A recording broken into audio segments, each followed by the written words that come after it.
ஓம் சாந்தி. அவ்யக்த சமிகை 12 டிசம்பர் 2024. அன்பான ஆசிரியர், மிக உயர்ந்த பரம ஆசிரியனுடைய சப்த் வச்சன். संगम युग का विशेष वरदान संतुष्टता है। इस संतुष्टता का बीज सर्व प्राप्तियां है.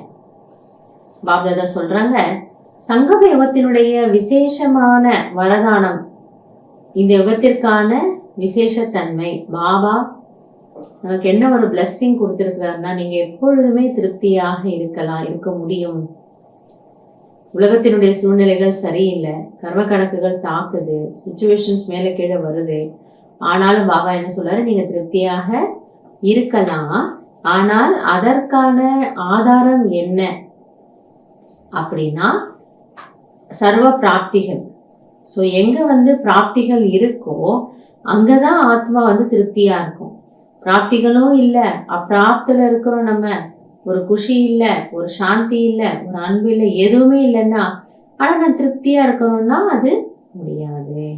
எனவே எங்க பிராப்திகள் இருக்கின்றதோ அங்கு திருப்தி இருக்கும். असंतुष्टता का बीज स्थूल व सूक्ष्म अप्राप्ति है.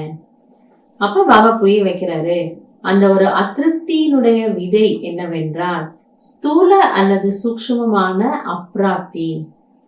ஏதோ ஒண்ணு எதிர்பார்க்கிறோம், ஏதோ ஒண்ணு ஆசைப்படுறோம், ஸ்தூல ரீதியாகவோ அல்லது சூக்ஷ்மத்துல ஆத்ம ரீதியாகவோ எதையோ நம்ம எதிர்பார்க்கிறோம், ஆனா அது கிடைக்கல அப்படின்னாதான் நம்ம ஒரு அப்பிராப்தியில இருப்போம். அந்த அப்பிராப்தி அதிருப்தியினுடைய ரூபத்தை எடுக்கின்றது.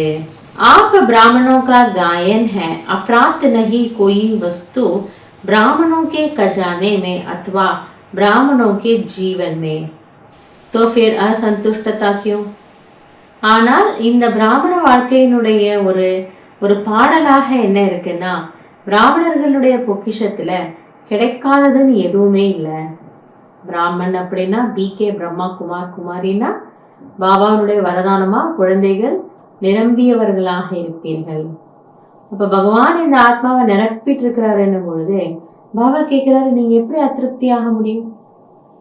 அதான் நான் உங்களுக்கு இது என்னுடைய வரதானமாச்சே, உங்களுக்கு இது தேவை, ஆனா எனக்கு இது கிடைக்கல பாபான்னு நீங்க சொல்ற போல நான் வச்சுக்கவே மாட்டேன். தேவைகள் அனைத்தும் கண்டிப்பாக நிறைவேற்றப்படும். நம்முடைய பேராசைய பாபா நிறைவேற்றுவாரா என்னன்னு தெரியல. ஆனா தேவை அப்படின்னா கண்டிப்பா பாபா என்ன பண்றாராம், கொடுத்துடுறாரு. அப்ப பாபா கேட்கிறாரு, ஆக உங்களுக்கு எல்லாம் இருக்குன்னு பொழுது நீங்க என்ன காரணத்தினால அதிருப்தி ஆகிறீங்க? அப்போ அது தேவை இல்லை தானே, அதுக்கு மேல வேற ஏதோ சூக்ஷ்மமான ஒரு காரணம் இருக்கு. எப்படி நேத்து பாபா அவ்யக்த இஷாரால சொன்னார் இல்லையா, எங்கேயாவது அந்த ஸ்தூல அல்லது சூக்ஷ்மமான பசி, மனதினுடைய பசி, பெயர் புகழ் மானம் மரியாதை இதெல்லாம் இருந்ததுன்னா தான் அப்பிராப்தி.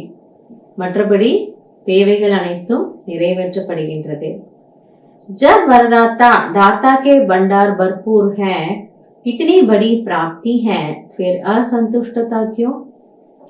அப்ப பாபா சொல்றாரு, எப்பொழுது வரத்தை வழங்கும் வள்ளல், அந்த வள்ளலுடைய களஞ்சியம், அவருடைய பொக்கிஷம் நிரம்பி இருக்குன்னு பொழுது, அந்த வள்ளலுடைய குழந்தை நான் ஏதோ வாங்கக்கூடிய ஆத்மா கூட கிடையாது, நான் குழந்தை.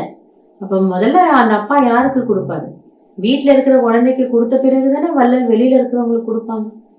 வெளியில இருக்கிறவங்களுக்கே வாரி வாரி கொடுக்குறாங்கன்னா குழந்தை எப்படி இருக்கணும்? நிரம்பி இருக்கணும். குழந்தை மறுபடியும் என்கிட்ட இல்லைன்னு சொல்லவே முடியாது. அப்ப பாபா கேட்கிறாரு, நீங்க உண்மையிலேயே நீங்க என்னுடைய குழந்தை தான். அப்ப உண்மையிலேயே உங்களுக்கு எல்லாம் கிடைச்சிருக்கணும் இல்லையா? ஏன் அதிருப்தியா இருக்கீங்க? நம்மள செக் பண்ண சொல்றாரு. பாபா தான் எல்லாம் கொடுத்துட்டாரு, இதையும் மீறி இதையும் தாண்டி என்ன ஒரு மாயினுடைய ஆசையில நான் இருக்கேன், எதனால நான் அதிருப்தி அடைகிறேங்கிறத நீங்க பாருங்க. மற்றபடி பாப்தாதா குழந்தைகளை எப்பொழுதும் நிறைவாக தான் வைத்துக் கொள்கின்றார். அதனால நம்ம செக் பண்ணலாம், எதனால நான் திருப்தியா இருக்கிறேன்னுட்டு. இன்னும் நம்ம அந்த பாபாவுக்கு சொன்னோம் அப்படின்னா அதற்கான ஒரு நிவாரணத்தை பாபா கண்டிப்பாக நமக்கு கொடுக்கின்றார். நல்லது. ஓம் சாந்தி.